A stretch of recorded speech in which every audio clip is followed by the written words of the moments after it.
Okay, tonight, going through these two episodes, what is important, this story of tonight, this first episode is the story about John Paul's death. And it moves very quickly. I am playing at the regular speed, whereas the second episode on Near Death, I'm going to do a 1.25 speed to get through what we need to get through. But this one will be at the normal speed, yet it still moves very quickly. And it really helps to know the characters because I got confused and you hear their voices come in and out. So John Paul is this charismatic, non-speaking autistic. He's 6'8". I think you see him in the video that they've made that I've seen, and his girlfriend is Lily, who's also a non-speaker, who he spends a lot of time with, not physically and physically. I think they're all near Atlanta. And then Libby is John Paul's mother. Okay. So I was getting Libby and Lily confused. So Libby is his mother. And then Houston is probably his closest friend, a non speaker, and his mother is Katie. You'll see a Noah come in briefly, a brief appearance, and he's a non speaker who does not like any physical contact. Okay. And that's significant in this story. You have Jay Watson, who's a TV journalist, a close friend of Libby, the mother of John Paul. She produces a show called Your Fantastic Mind. I've not looked it up. A show about mind brain subjects. And Libby, for some time, had been calling her weekly, just giving updates about John Paul. They got very close. I think Jay was fascinated with what John Paul was sharing. And then you have Becky, who is a friend of Jay Watson, a friend who was Air Force in the Air Force in the Iraq War, right out of college. She had shrapnel in the brain. She had brain surgery. I think it's in 2017. And that night recovering, she died for about 3 minutes. And she came back with the ability to communicate with the other side. President Trump will get nominated on replacement, and we've already seen at least one Republican. Sorry, I'm going to mute somebody there. She does not work as a medium, but she is constantly inundated by people trying to get messages through to their loved ones, and so she plays a very interesting role in this. Let's see.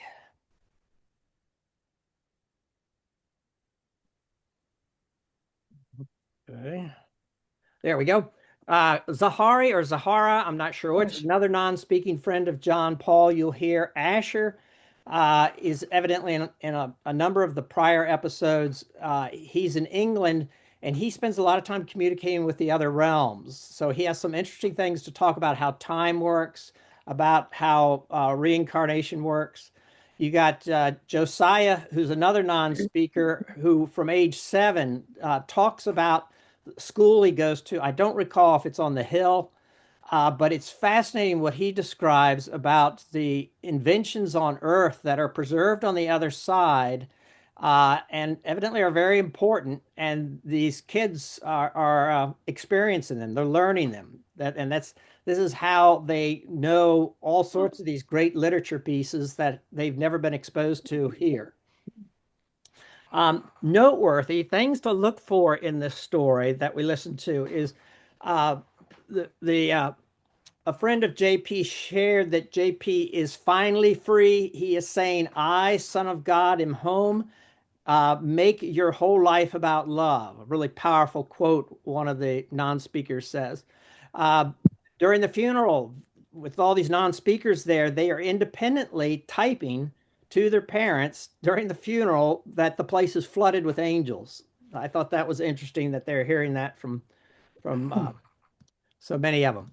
Uh, Other things noteworthy: Houston's eulogy, which they said is online, and I couldn't find it, but in this episode, he says, "Entire reason for being on Earth is love. Love is God, and God is love. Nothing else matters but love." So I love the insights coming from these pure humans. Both deceased grandfathers are visiting JP before he died, and the interesting description of what he's doing, smiling at the grandfathers, that then the medium confirms. Uh, Interesting that he's very busy on the other side. And I've heard this before that I can't, for me, I can't wait to not have to worry about mortgages and my kids and everything. But they do say, and hopefully I won't, but uh, evidently you're very active on the other side, doing things, helping people. I assume there are souls on that side that you're helping. Houston sees reels of future events and symbols. He describes how he sees it two ways, and there are future events that will happen here. Asher says, yes, reincarnation, but all lives are happening at once and they interact with each other. So changes in one can change something in another life, which we've not talked a lot about, but we've heard a few times that because there is no linear time on the other side, they can see all lives happening at once. And the choices we make in one life actually affect other lives, prior and future, which I can't even wrap my head around. But it's interesting because one of these non speakers is saying this also. Each experience in 3D or on Earth, as a non speaker shares, provides the information for the great library and expands the cosmos.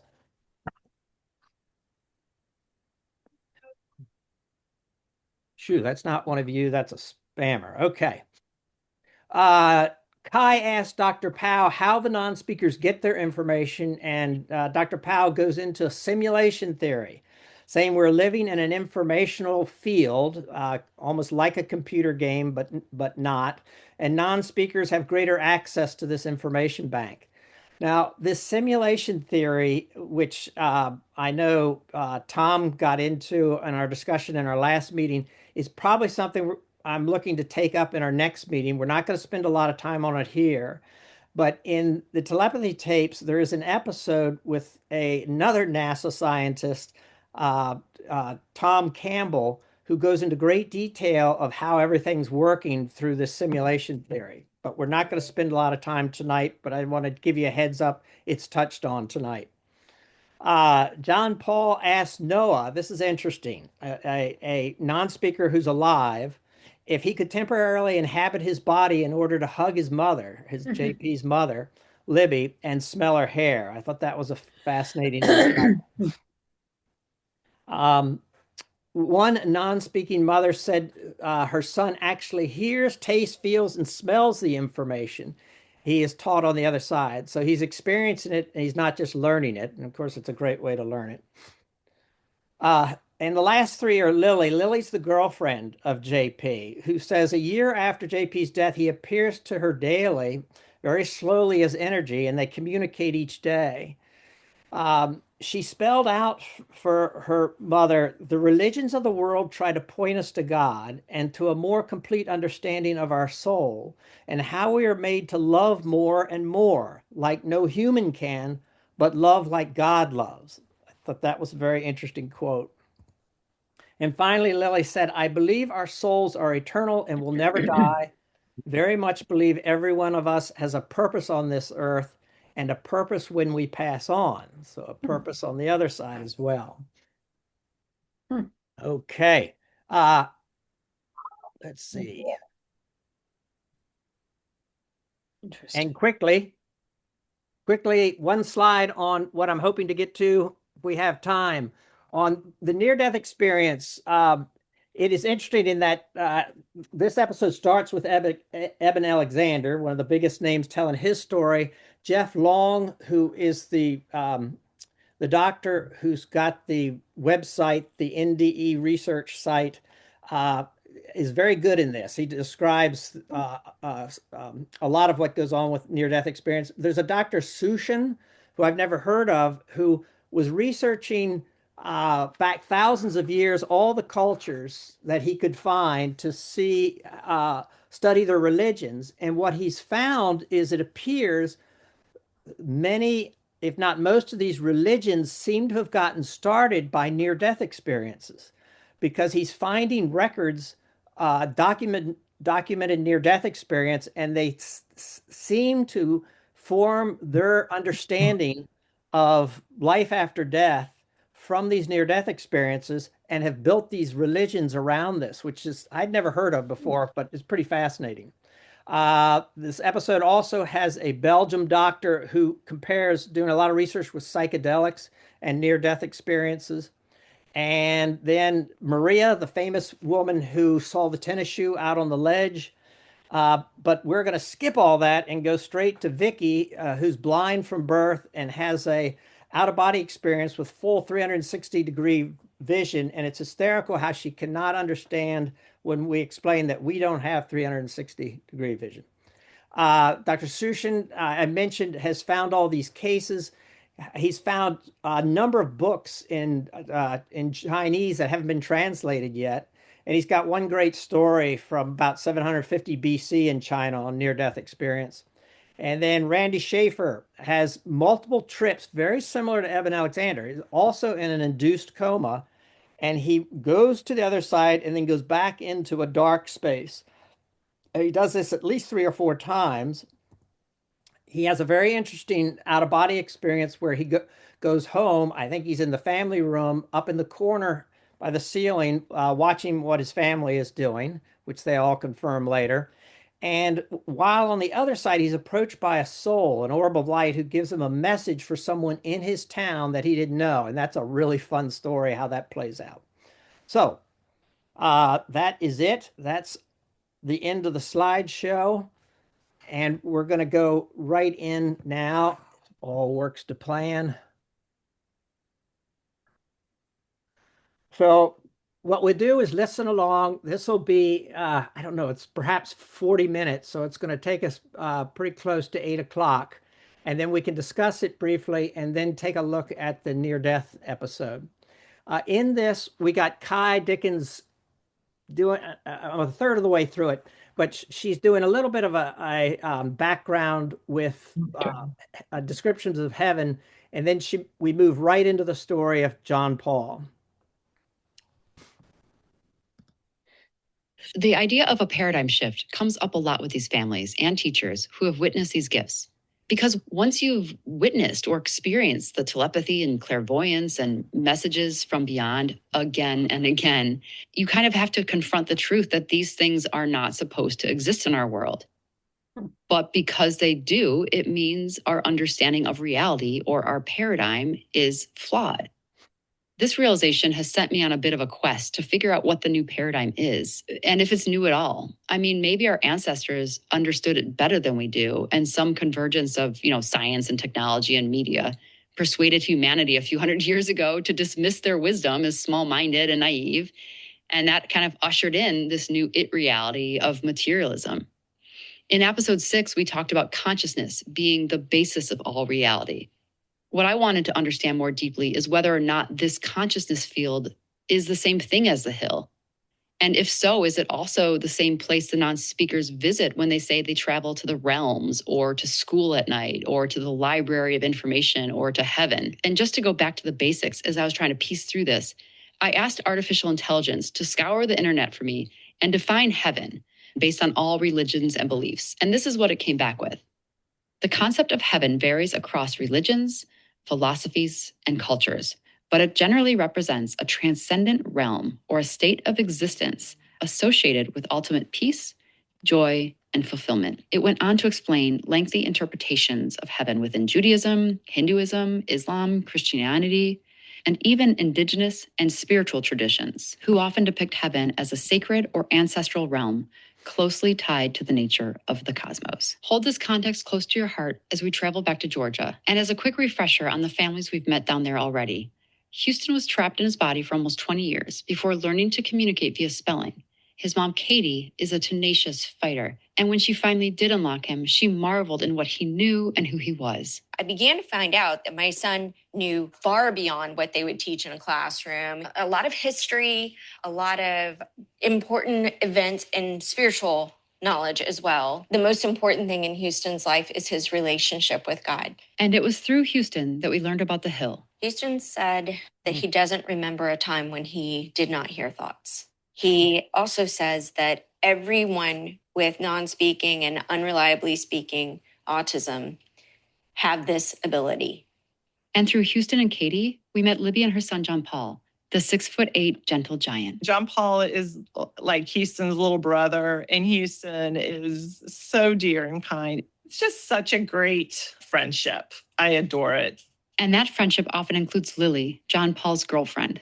John Paul has two goals. His first goal is to type independently, because of course he wants to be a writer. And then his second goal is to marry Lily. Houston, John Paul, and Lily often hung out together, both in real life and on the Hill. And as Lily described in episode 4, you go to the Hill to meet with other non-speakers and share thoughts. You automatically have access to the Hill non-speakers go-to when you can communicate mind to mind. Life was good in Atlanta, but everything tragically changed on September 24th, 2023.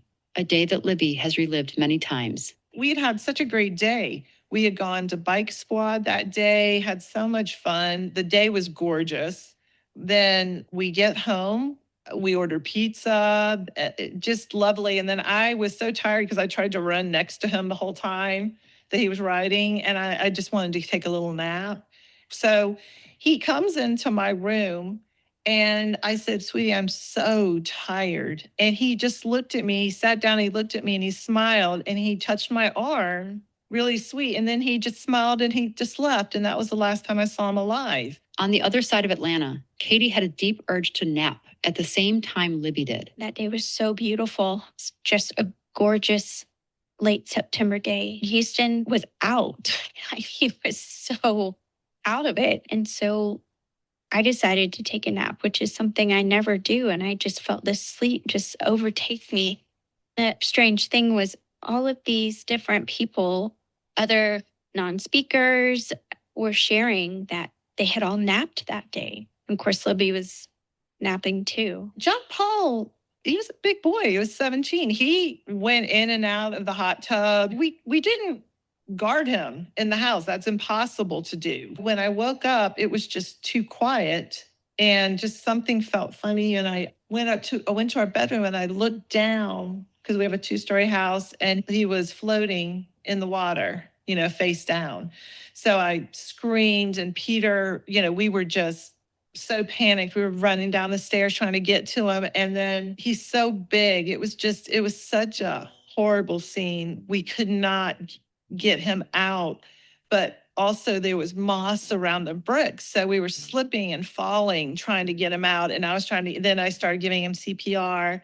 He had a choice, I think, because he threw up and his color's getting better, but then he was gone. And then when all the rescue people came, they worked on him for about 45 minutes, just nothing, and he looked so peaceful, so peaceful. And then Libby laid down on the grass next to him in a scene that is just unimaginable to any mother.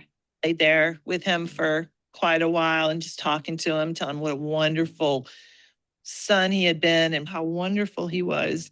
After Houston woke up, got him dinner, and he wanted to go to sleep again. So I took him to bed and he went straight to sleep. I hadn't seen my phone most of the day. When Katie finally checked her phone, she saw a missed call from Libby and a text message that delivered the news. He had a seizure in the hot tub and most likely drowned.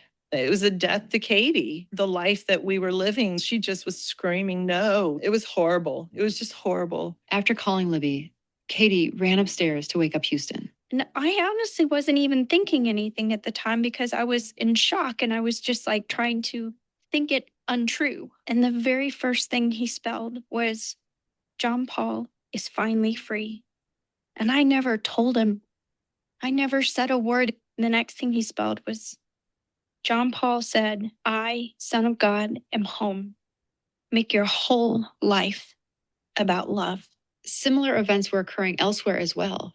For instance, John Paul's friend Zahari, who you haven't met this season, felt deeply lethargic. The day before John Paul passed away, Zahari was just super lethargic on the floor. He was just very tired, and we let him sleep out in the living room. And then the next morning, he woke up before I even had a chance to know anything that happened. Zahari gets his spelling device, and he had written, Glad God is faithful to give JP a home. Don't worry, JP is God's beloved voice now. Libby, your JP wants you to know he loves you and talks now. And I was like, what? And then I looked on Facebook and Katie had posted that our precious JP passed away. He knew John Paul had passed away before I even knew. The love of John Paul's life was Lily. He adored her. He wanted to marry her. And Lily felt the same way. That afternoon, she took an exceptionally long shower, which is normal in the morning or maybe before bed, but not in the afternoon. And she was in the shower at the time of John Paul's passing. And they both loved water so much. And I can just imagine her, you know what I mean, almost being there in the water with him and needing to be in the water. Here's Lily in her digital voice. Just as he passed, I felt him go. Totally felt as though all worldly cares vanished and real life was now a blur. Wanted to go with him, but needed to stay to share the story of our love. And back at John Paul's house, a saving grace was the incredible community who supported the family, especially Libby. The pain of it is almost unbearable. For him to just be suddenly gone. My friend Liesel, she said, we have to have a Shiva. A Shiva is a Jewish tradition where family and friends gather to mourn and comfort and support one another in a house for 7 days. All my girlfriends came to my house. I couldn't even really function. Libby just laid on the floor in the living room. Nobody told me I had to be up and talking to people. No one did. And for 7 days, Libby was surrounded by people bringing food, sleeping over, sharing memories. Great tradition. One of Libby's dear friends, who was there during this time, becomes key to all that unfolds next. My name is Jay Watson. I'm a journalist. For 25 years, I was in local broadcast news, and now I do a syndicated PBS show on the brain and mind called Your Fantastic Mind, which explores all areas of brain-mind science. Jay's been a friend to Libby for over 15 years and has witnessed all the trials and triumphs that John Paul has experienced. John Paul, when he spelled, oftentimes he sounded like a professor, not a 17-year-old boy. And Jay was there when John Paul started spelling some pretty wild things. Libby would call me every week to tell me the latest thing John Paul said. I remember when she called and told me that John Paul had seen heaven. And then Libby's stepfather died, Sam, who was just a treasure. And he came to John Paul and began speaking through John Paul to her. And I remember that phone call. I remember when she called and told me that the angels began showing up. And he told her they were 10 feet tall and they were very loud. And sometimes they would be talking at the same time, and he would run from the kitchen to his bedroom and slam the door shut. You're kind of like how I was, coming in as a total outsider with this, journalistic eye. Did it impact you? I'd say, like a lot of people, I struggle with faith. How does this all make sense? What is this all about? And then you see in this population that is so judged for their exterior that they are connected to this thing that's a mystery to the rest of us. And for them, it's just real. Katie took on the task of sharing the news of John Paul's passing with social media. That's when Libby and I started getting these messages from all of these other non-speakers that John Paul had been reaching out to them and sharing with them that he was going to leave, that he was saying goodbye. And they all knew. They all knew before we did. His friends wanted to come over and pay their respects. And some of the friends were really hesitant because they thought it was going to be too emotional for them. But what we found out is that John Paul had told many of them that he was leaving. A friend named Noah spelled this to Libby when he visited her. JP told me the day before that he had to leave this world because it couldn't contain him and sustain his mission as God had designed it for him. I was afraid of coming because of the tide of emotions and how my body would react, but it is like he never left and is wrapped completely around me and integrated into my energy like he never could be before. He is in us, Libby, so much more a part of us than he could possibly be if he was physically here. So sweet. So comforting. The autistics all said that he said goodbye. And they knew. And as Noah said, he just couldn't continue the life he had to get the things he wanted to get accomplished.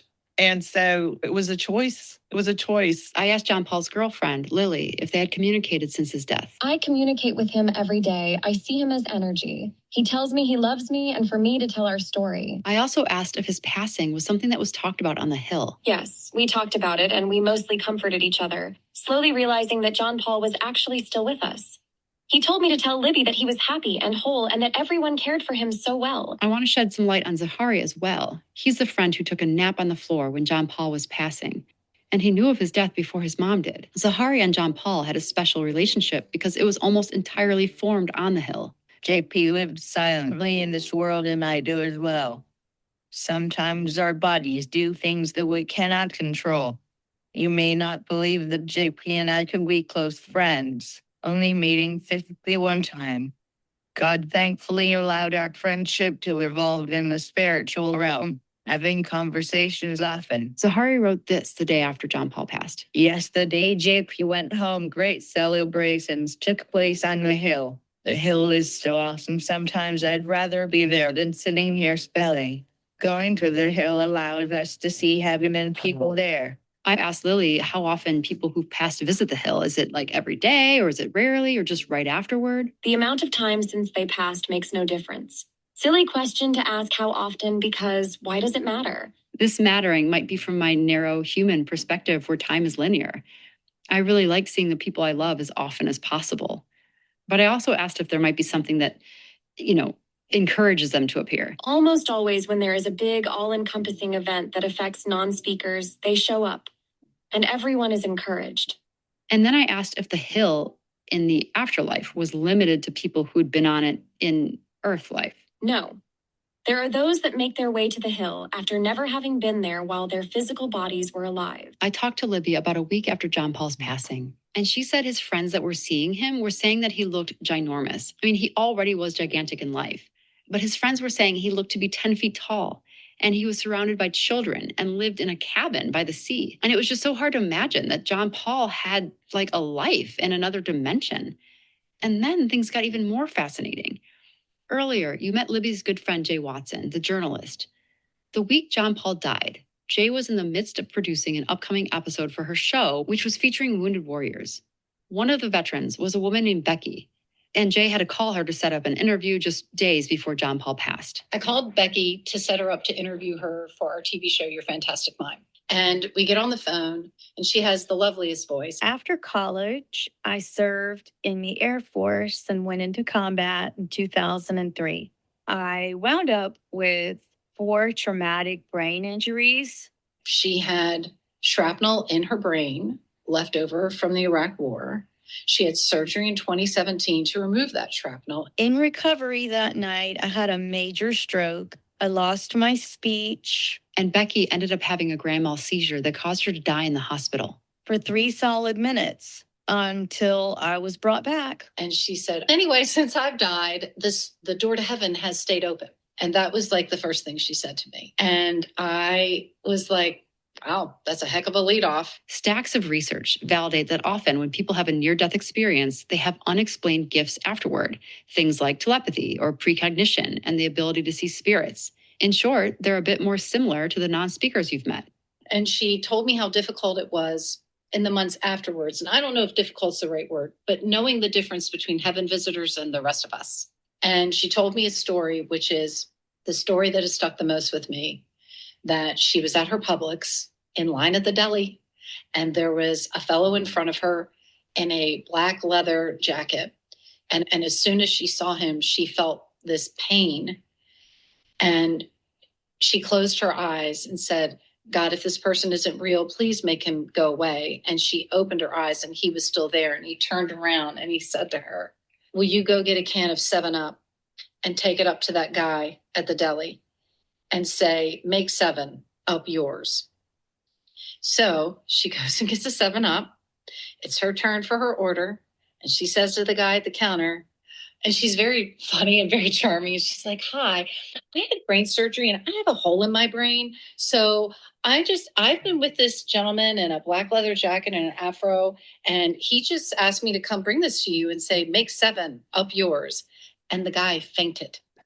And she said when he fainted, she saw like a Rolodex in her brain photos that the two of them were good friends growing up, that they worked at a mechanic together, and that the guy in the black leather jacket had died in a shooting. And so when this guy came to, he wanted to talk to her, and she went and spoke to him, and he wound up telling her that he had planned to leave work that day and end his life. Jeez.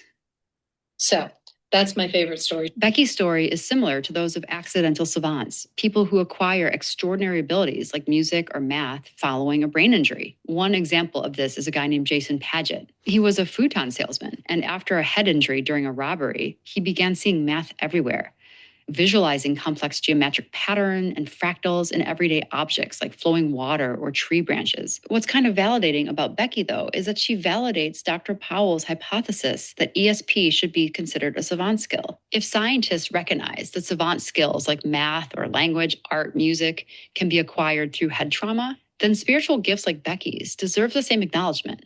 If I'm out in public, at a gas station, grocery store, it really doesn't matter. But all of a sudden, a beautiful soul from heaven pops in as if they're right with me. And I will physically feel on my body what caused their passing.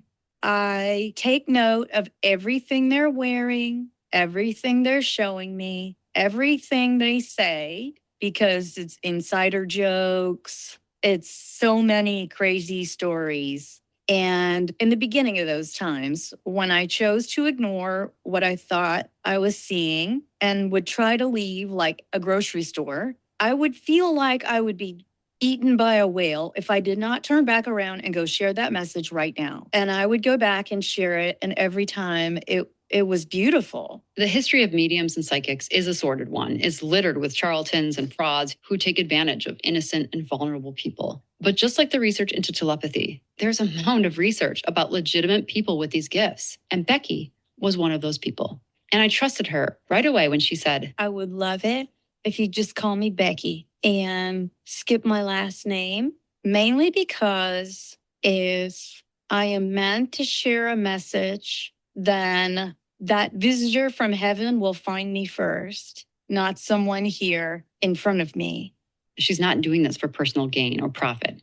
She doesn't even want people to know her. She shares messages only if someone from the other side makes the effort to connect and not the other way around. And seemingly, John Paul made the effort. On Sunday night, I get the text from Lily that John Paul has died. I went there first thing the next morning. We were there all day and night. I came home late and I had a missed call from Becky. So I texted her that my friend's child had died and I was sorry I missed her. And she texted me and said, Could this boy be incredibly tall? He doesn't speak, and there's something different about him. because I've been seeing him. And I'm like, what? And I called her and said, what's going on? And she said, when I was on the phone with you Tuesday, I saw him. And Becky's uncle was like some renowned police investigator up north. And she said, for whatever reason, because she wasn't very close with him in life, he's her person in heaven and he will bring her people. And she said, when he has his pocket watch out and it's open, I know that within 24 hours, that person will be in heaven. And he had John Paul with him and his pocket watch was out, but it wasn't open. And she didn't know that I knew him. For a solid week leading up to his passing, I saw him walking with my great uncle, an incredibly tall boy. And I saw it and I was thinking, well, what's the message? There is no message. I did not understand it. It was something very different. And after John Paul died, he finally communicated with Becky. And not just one message, lots of them. His message was his passing would have happened no matter what. He also passed with no pain. He did not drown. And there's not a dang thing she could have done to fix it, to keep it from happening. He told her everything about his last day on earth. Everyone in that house was where they were supposed to be in order for it to happen. Libby lay down to take a nap, and Becky said that John Paul said goodbye to her. and he knew where he was going. And John Paul also said goodbye to his friends on the hill. And Becky described in detail for me how he walked out of the house and towards his hot tub. And she said when he got in the tub that there was no fear, there was no pain. She also described when Libby and Peter came out to try to get him out of the tub. Libby's great-grandfather, who worked with cattle, who had died in 1941, was trying to give them the strength to get him out. And she said, and when you were laying with John Paul on the ground, you had generations of family trying to comfort you. They still are with you. They're always around you, trying to give you comfort and love. She said, my dad and my stepdad were there together to take him to heaven. They were there together. Becky said they were there all week. They knew they were going to take him. They just didn't know when. And I said, well, why were they together? It was my dad and my stepdad. I mean, they weren't enemies, but they weren't, buddy. And she said, because when you die, your ego goes. It's just love. She said, and they loved you so much, and they loved John Paul. And she said they were there together because none of that stupid earth stuff matters. It's just not important. And the funny thing is, for some reason, a few days before, I shot a little cute video of John Paul in the hot tub, and he kept looking up and smiling and just looking up. Then he'd look at me and wave, and he'd go right back to looking up and smiling. And a lot of times I'd ask him, who's here? What's going on? Because he'd see things, angels. He saw so many beautiful things. Though Libby often asked John Paul what he was seeing, she never inquired who he was smiling at the week he died. For some reason, I didn't ask him. But from what Becky says, his grandfather and step-grandfather were there. And though Libby couldn't see them, John Paul could. It was a whole new dimension to what I had already been experiencing through the non-speakers, through a so-called regular person. She said he looks incredible, and he is just busy. He's having the most wonderful time. Becky said that John Paul, he was enormous here on earth, 6'8", that in heaven he's 10 feet tall. She said that John Paul is in charge of children in heaven who did not have a voice here on earth. And she told me that they were all clamoring for his high fives. She didn't know him. John Paul was famous for his high fives. She also told me that he was building his house, and she was describing these brown wooden walls and a couch and a rocking chair with a tie back on a cushion. She was describing the cabin I've been to as the home that he was building in heaven. Which she's never seen. I don't know how it works. I don't know anything about this, but it's like he created this heaven, this beautiful heaven. And she's like, if you understood that he's just right here, he is right here. He's just, I guess it's a different dimension, but she's like, he's always with you. He's here. And she said, if you could see what I see, you'd feel happy to see him this way.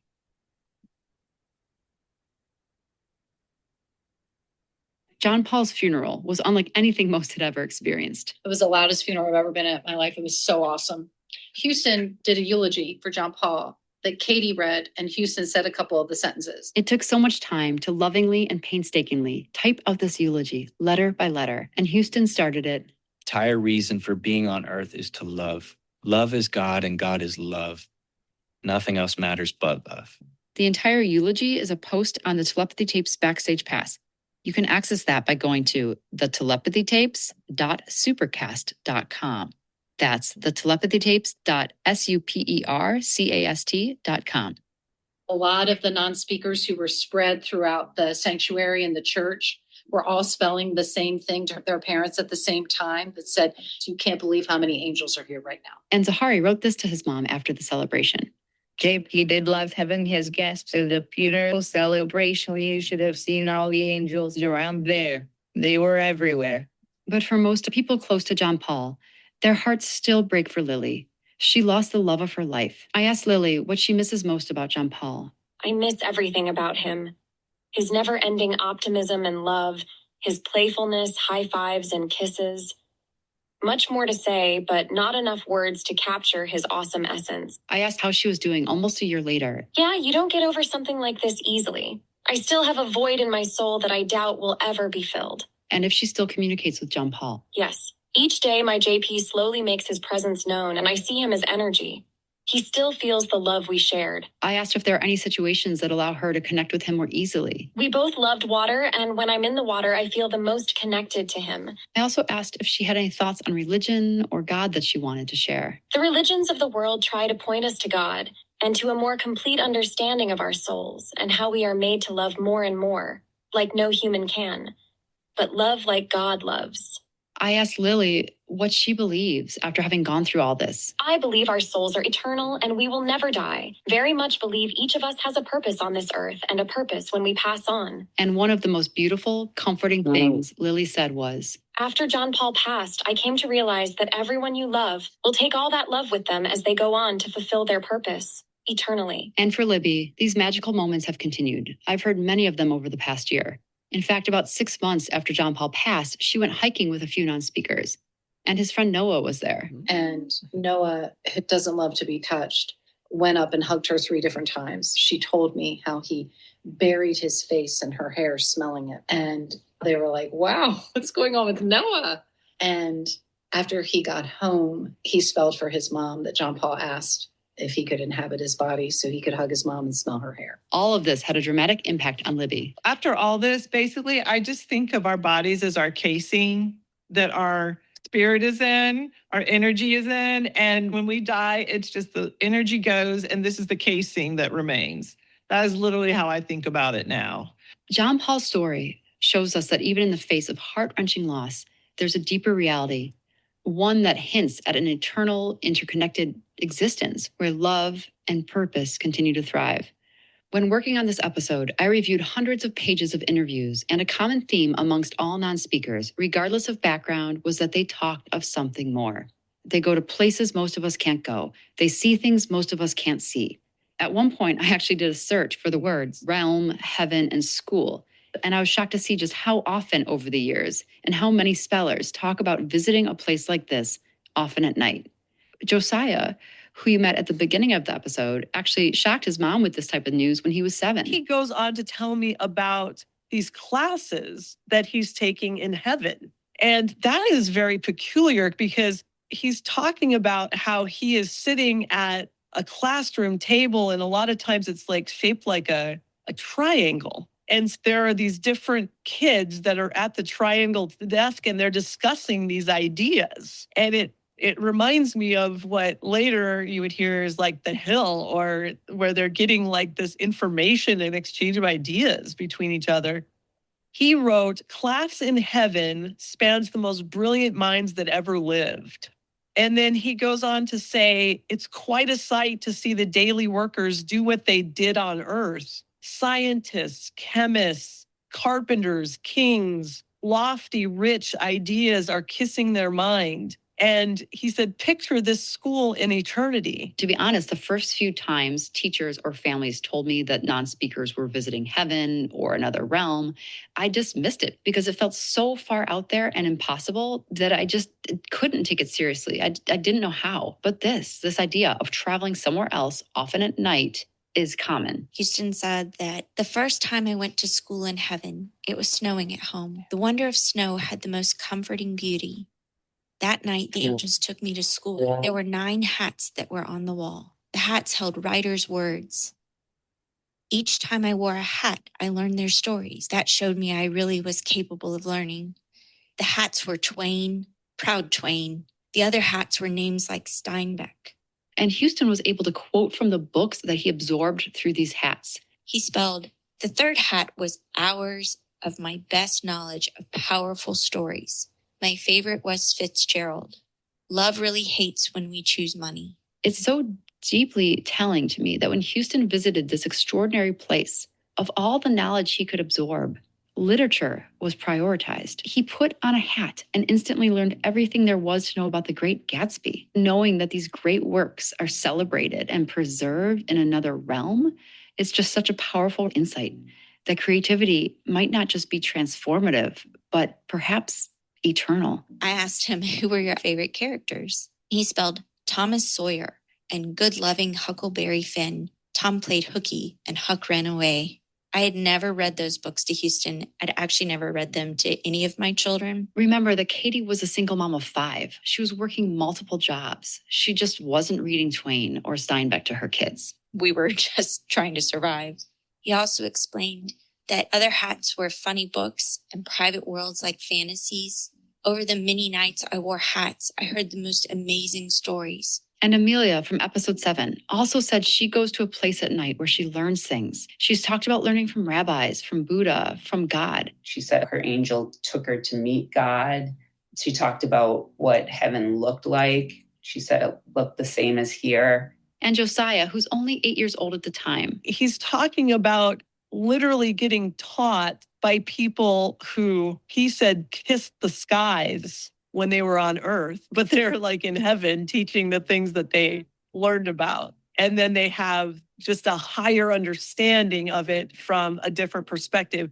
It's kind of a mind-blowing idea that there are things that happen on earth that then there's a spiritual perspective behind the veil to those things. In fact, that heaven is feeding a lot of the most brilliant minds on earth. Wherever the non-speakers are going to at night, they are coming back with profound knowledge about things their parents don't know. So they're not mind reading it. And I personally love that much of this knowledge circles what's been created here by us mortals: literature, art, ideas, the things that best reflect the wholeness of humanity. I've always felt that the only things that truly make a person immortal is what they create. And these descriptions, pouring in from the spellers about the knowledge they acquire in the skies, is deeply consequential.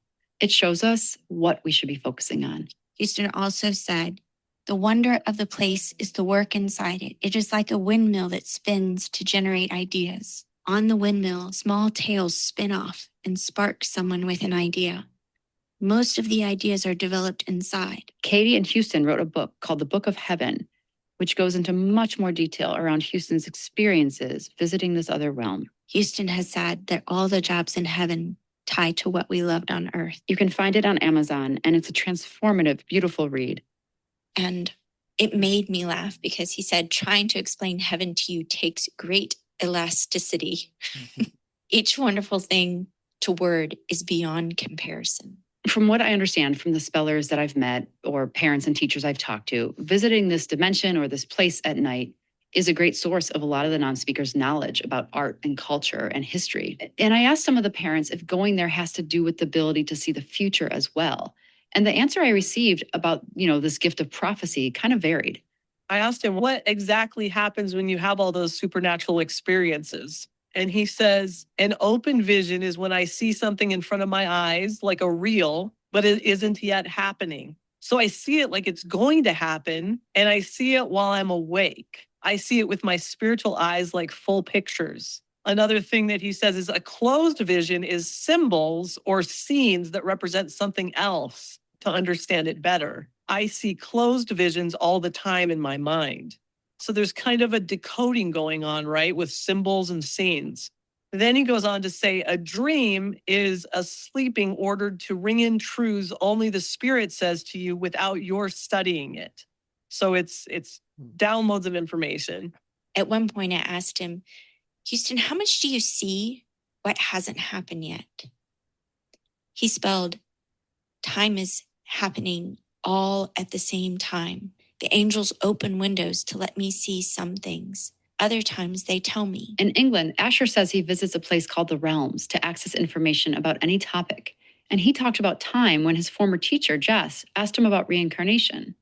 And he said, well, reincarnation, definitely yes, but he said it isn't past lives because they're all happening at once and we're all having all of our lives all of the time, but we're just not aware of that as 3D people, but they're all going on at once and they interact with each other. So if something happens in this lifetime and you suddenly get a eureka moment and you find something out that's wonderful and amazing that you hadn't known before, that will actually have repercussions in other lives because they're all interconnected. It's all parts of our soul exploring consciousness in different ways, and we're basically building up huge amounts of information. Every new thought we have, every new idea we have is new information.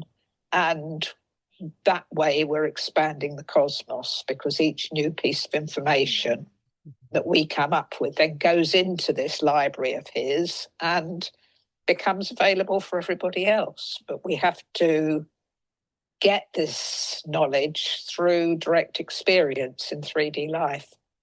I hopped on Zoom with Dr. Powell to explore whether there's a scientific framework for understanding how so many non-speakers seem to be able to access information and even places that most of us can't. And how is it that many of them describe the place they're going to as feeling more real or even more expansive than here? And brace yourself, because Dr. Powell brings up simulation theory. This is a hypothesis that's been gaining steam as a way to explain our reality. At its core, the theory suggests that our reality was created by someone or something else. The first time I heard this, I really recoiled. I hated it, in fact. But this conversation with Diane gave me a little pause and a little peace, because it truly could explain everything. Well, if you think about our experience is really a created experience, a simulation, and our physical body is like our avatar.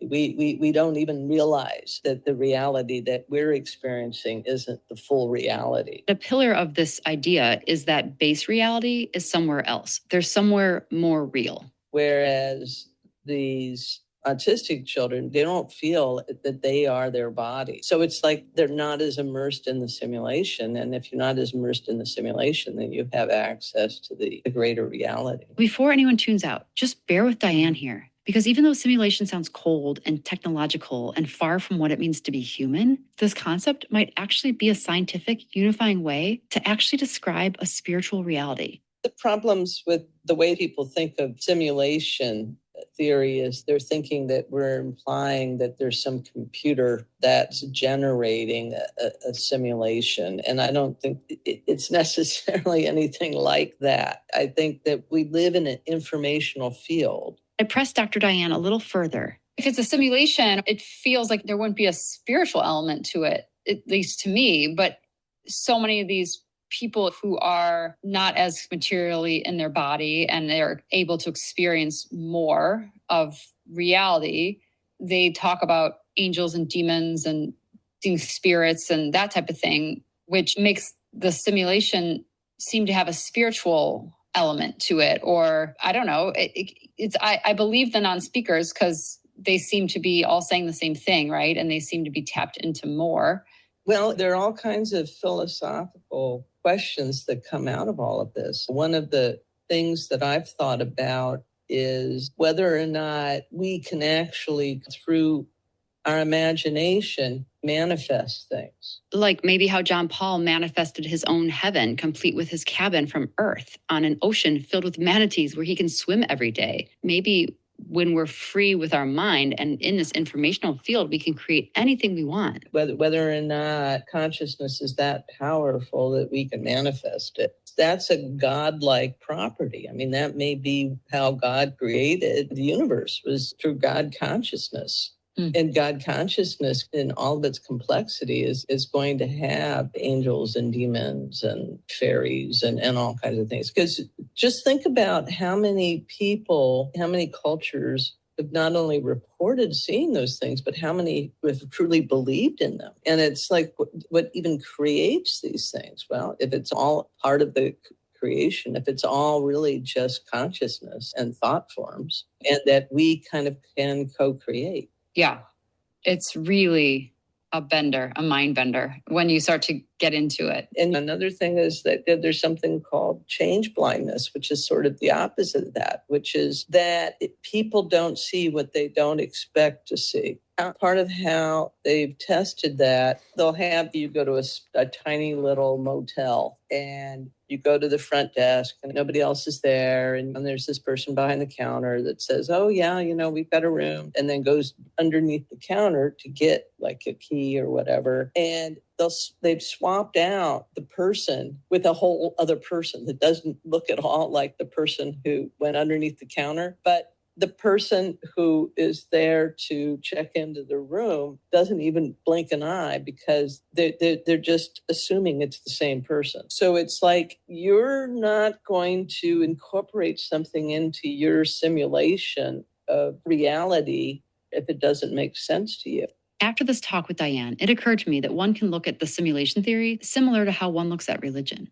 The two might not be at odds. In fact, they may explain each other. I was pondering this while watching my son play our old school Nintendo console. Mario's world in the TV has its own laws of physics that are true, and Mario can only operate his experience and understand the rules of Super Mario World. He can't comprehend that there's a living room and a house and a country beyond his gamescape. But maybe, just maybe, certain people among us on Earth can do the impossible. And they can pop their heads out of Mario's world in the TV and look into the living room or hear the conversations happening in the living room. Or maybe even jump from the living room and back to the TV, or from a spiritual sense, from heaven to earth. The difficulty in gaining an appropriate understanding of the interaction between spiritual and physical is made more complicated by a fear that even trying to understand the connection is taboo. I had these same thoughts, but the problem was my son could clearly hear, see, smell, taste, and feel things I couldn't. So I knew he was experiencing it, not studying it. Katie sums it up so perfectly. And this is why the non-speaker's experiences feel so compelling. They simply know. And what I mean by that is, over 2,500 years ago, Socrates warned that relying on writing and reading might give people the false belief that they understand something just because they've read about it. And if you think of something like a marshmallow, right, you can read its ingredients, you can see pictures of it, but you can't truly know a marshmallow unless you've tasted it. And every non-speaker I've met says that they know that time is an illusion, that other realms exist, that telepathy is the norm, that angels and demons and other intelligent beings are real, that information can be downloaded, that dimensions overlap, and that consciousness survives death. And that is so intense. And it opens up a whole new world for many of us. It's so unfamiliar. It's so challenging. And even this whole episode alone, living it and crafting it answered so many questions for me, but it also gave rise to so many others. And in fact, I felt so lost at times writing this episode that I ended up reaching out to Jess and Asher in England to see if Asher, with all his access to knowledge in the realms, wanted to comment on the mysteries of our reality and whether we're alone in it. And this is what he said. There are, and always have been, beings, entities visiting and interacting with our world. Some people are more open to sensing their presence and influence than others, just as some are more able to receive telepathic communication from other humans. Our skills vary from person to person. Some are gifted at maths or music, others have wider fields of perception. Those who became aware of the intelligent entities interpret them according to their personal socialization and belief systems. Some will view them as gods, saints, or angels. Others will see them as sci-fi aliens, complete with spacecraft. Similarly, the human perception of their purpose or intentions will vary according to our beliefs. Some interpret the entities as threatening. Others see them as guides or advisors. This is not dissimilar to the varied ways in which our own non-speakers are perceived. There are those who refuse to accept their intelligence due to fear of the unknown, and others who treat them as prophets. In all cases, the solution is for the so-called experts to broaden their perception, accept that there's far more going on in and beyond our reality than their instruments can measure, and adopt a humble and wondering attitude. Mastering telepathy is a valuable and helpful first step. Asher's instructions here are perfect. We need to adopt a humble and wondering attitude because our instruments cannot measure all that is taking place in and beyond our reality. And yes, he said in and beyond, implying there's more than one place that's real. It's going to take us a lot more time to explore and understand our actual paradigm and how we should think and feel as we adapt to this new truth. But next week, we'll get a little help as we hear directly from the non-speakers.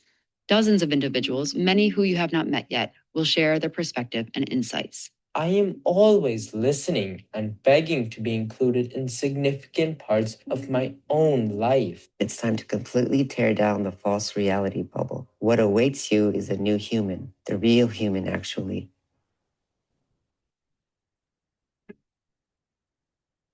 Thank you to my amazing collaborators. Wow. I do not know of 40 minutes of information that compares to what we just listened to, and that might just be me.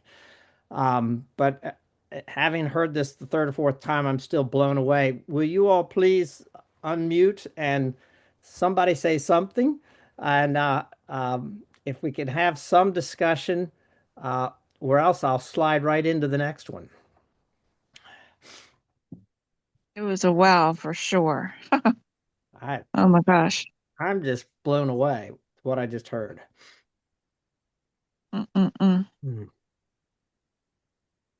Just so many insights in there. David, do you know, is anybody else studying this? Like a scientific?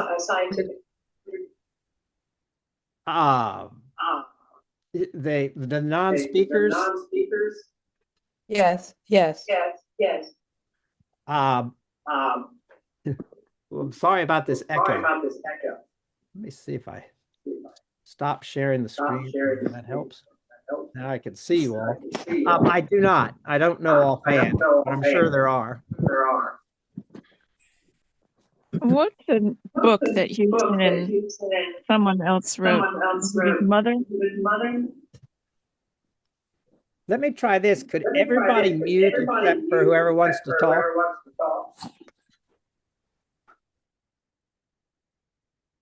All right. Who just asked that question? You can unmute and talk.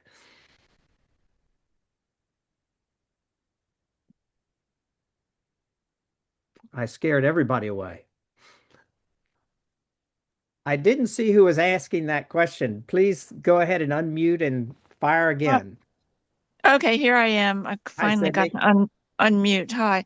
So they mentioned a book that Houston and someone else wrote. Do we know what that book is? Yeah, I wrote it down. The Book of Heaven.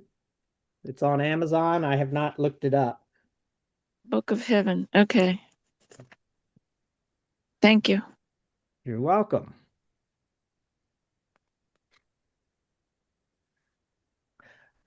My PowerPoint had noteworthy takeaways, but it's just so much more in that you probably saw me going through a Kleenex box for the third time today. I just find it incredibly moving what Kai has put together here with these non-speakers and the information she shared. David. And what do you mean by the hill? Is it actually a hill, a place they go, or? It's something a few of them mentioned, and then the more they've interviewed, the more separately they've heard these non-speakers refer to the hill.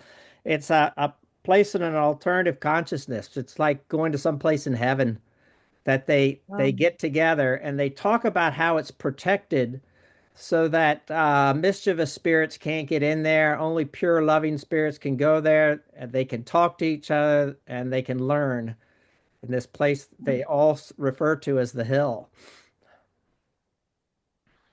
Thank you. Hey, David. Julie. When they were talking about the part where the kids would put hats on and then they would digest all that information from the books and things, it reminded me of Edgar Cayce's story, the book about him, where when he first got his gift, he was laying on the couch and he put his school book, history book, whatever it was, he just laid it on his head and he fell asleep. And when he woke up, he had all that knowledge from the book. And I'd never heard anything like that until tonight when they were talking about putting the hats on and, absorbing all that info. So that fascinated me. I have a question. I didn't quite get, I think she asked, on the hill, could people that were not non-speakers, like people that have already crossed over, but they weren't, they were just regular people, could they visit the hill? And I think she answered, but I didn't quite catch. she said yes, they could. That there are people who are not non-speakers on Earth that come there. And Okay. one of her episodes has, I think his name is Dan, who works with these spelling coaches, and he was able to go visit the hill and Wow. and see a number of the students at the school where he was, and then later, like the next day, they acknowledged, we saw you there at the hill. That was pretty wild. Yeah. Um, David. Yes, Sue. So one thing that really struck me with all of this, with all the near-death experiences, they all talk about similar experiences, that they see beings and the colors and, just the feeling of love, and then they come back. What was fascinating to me is they talked about how some of the great works they said of creativity on Earth are presented and taught in heaven. So it's the first time I ever really thought about, well, what happens beyond, the NDEs for those who are there. And it sounds like they're still learning, or there's like a school. It does sound like that like they're still there and they're sharing the information, but it was a kind of a new twist to hear that how cherished a lot of these creations on Earth are over there, Right. and that they're learning those while they're over there. I just hadn't heard that, or it didn't occur to me. Right. Yeah. Thank you. I was wondering if the non-speaking people think that we are very limited in our world, that they look at us and think, you have no idea what you're missing, or there's so much more that you're not seeing, and I wonder if they're constantly thinking that. They say that in one of the episodes. I heard them say that they feel sorry in some ways for us because we don't have the capability to learn and to see what they're seeing, and they're frustrated because they feel like they're to help humanity evolve, and that we're not listening to them. It's just more recently that we figured out how to enable them to communicate through spelling. And so now we're starting to hear it. And you heard them say the information coming across is like very mature professors. They don't sound like teenage kids. They've been seen as often classified as retarded, and yet the incredible intelligence that they're bringing through is a real eye opener.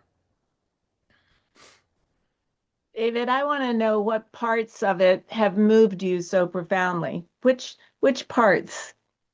Oh my gosh, I don't know where to start. I literally was crying all the way through the first couple of times I listened to it again today. Um, What is it that touches you though? What the the purity of the love and the information that they're bringing through, it's such an innocent, and it feels like such an innocent and pure source rather than one of us coming up with some of this. You've got these these children who were never heard, and they articulate it so beautifully, and it just feels so pure. um, I think that's what gets to me, and they're just to the veil is so thin in these stories. I mean, the relatives are there helping them get the kid out of the pool. They're there beforehand. They're talking to each other all before he dies. It's just like the flow is so immense, and it gives you the impression this is happening all around us, and we just don't see it and know it and feel it. But when you enter their world, you do. And that's what I think just overwhelms me. Yeah. Thanks. Mm-hmm. Any other takeaways? I don't really have a question, David, but in the 70s, I worked at Linwood Children's Center, which was in Ellicott City, and it was for autistic children before autism was really known about. And I wish I had known this information then. It's hard, but now when I'm out in California with my daughter and she's working with the disabled children with her cooking classes, there are a lot of kids that are autistic that do the program. And I was just thinking it'll be interesting to just, kind of keep my eyes open about what I'm hearing and seeing. You kind of look at them differently now. And yeah, you do kind of. And I don't know if it's a very clear delineation. If it's a non-speaker, then they have this ability to connect, or it's a whole spectrum. I Right. gotta believe it's more of a spectrum, but don't know. Yeah. What brought me, what remember the book Fahrenheit 451 by Ray Bradbury? In that book, the dictator is causing all of the books to be brought out of people's homes, and they're put in a great bonfire. And 451 is the temperature at which paper burns. But that creativity and knowledge is not being lost because a single individual will have memorized an entire book. So that's what made this explanation made me think of. Maybe Ray Bradbury had an inkling that our highest use of being creative and artistic and contributing to universal knowledge is not going to be lost. It's going to be preserved in some way. But of course, we had not had any idea of what that way would be. So it's very moving to hear this account today. I love that illustration you made. That is a great way to see that, because they do make it so clear that every thought, every idea is preserved. And evidently they really value these brilliant inventions and pieces of art and literature. It really came through clearly there. It's all there. And I'd always heard that the only thing that's really valuable in life is the love and the love relationships. But I've also heard it's the knowledge. Knowledge and love is what's eternal. And I thought some of what we heard today kind of underlines that. For the last few years, I keep struggling with this. Autism's a disease, it's a disability, it's all these negative things. But there's a whole community of people who call them the indigo children, along with some ADHD people and others. And if we pay attention, they are the future that are raising the vibration, so to speak, of this divine energy that we're all connected to. And we need to tap into that and honor them and listen to them and stop. They keep saying more and more kids are being born with autism. And at one point, yeah, I was thinking, is it the environment and the pollution and all the plastics? And maybe that is part of it, but maybe it's part of the divine plan to bring these gifted people into the universe to help raise our overall vibration. Right. So that whole struggle of, oh, it's a disorder, but oh, look at the gifts they have, it just blows my mind. Hey, David. Yes. Do you know of any studies or any papers that have been written about those who are autistic who do speak? Do they also have tendencies? Now, we all know there is a varied way of thinking and perceptions that they have and sensitivities. Do we know if there are some who speak who also touch into this heal or these understandings that the non-speakers do? I was wondering the exact same thing. I have not heard one way or another. Be a good question for Dr. Powell. I don't know the answer, and I have been wondering the exact same thing. Thank you. Is that Rona with her finger up? It is. Hi.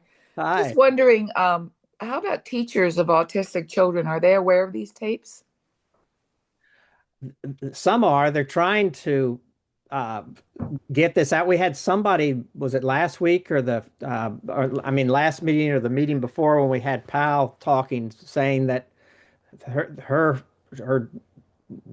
granddaughter's teachers didn't seem to know much about this. But anyway, anyone have any comments on how well known this is? I know it's not generally accepted, and whatever that organization, nationwide organization is that's so important related to this is not recognizing this. And it's a big battle that Kai is trying to fight, that they don't recognize spelling as a form of communication that can be used in schools, which is just mind-blowing. How archaic can we be? Well, even though the school boards or whatever might not accept it or ask teachers to study it, I can't imagine being a teacher myself that teachers would not gravitate to this kind of information and have at least, be curious and try to ask their students more about it or whatever. But I have not heard anything like that. It seems to be all private tutors that are these spelling coaches. I don't know of any school systems that are working with kids. I could be wrong. What do you mean by working with kids? There are no public or private schools that I know of that are using spellers to help these kids communicate in their schools.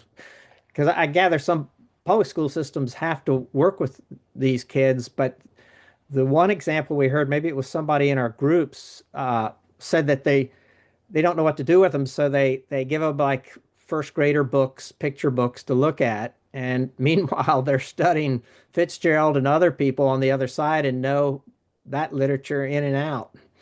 That's really an overgeneralization. I don't think that's true of all the teachers. So you do think there are teachers in public schools and or private schools that are using spelling with non-speaking autistic children? Do you know about that, any of that? So I don't know that specific tool. But you're saying you'd be surprised if it's not happening somewhere.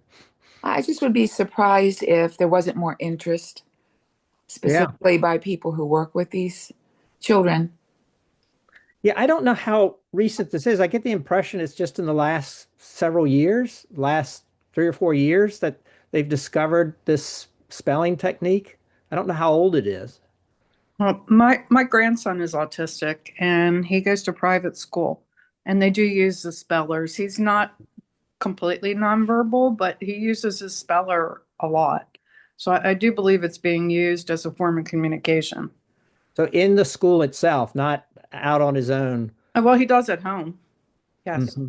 But the school itself has somebody who knows how to work with him with spelling. Mm-hmm. That's encouraging. So there's an example of it is happening. We don't know how broad it is. No, that I don't know. But I know in his school it is. I could probably find out more from my daughter. Cool. Well, I was excited to show you this NDE tape, but we're already at 8:30, and I think it'd be odd to start that. It's as much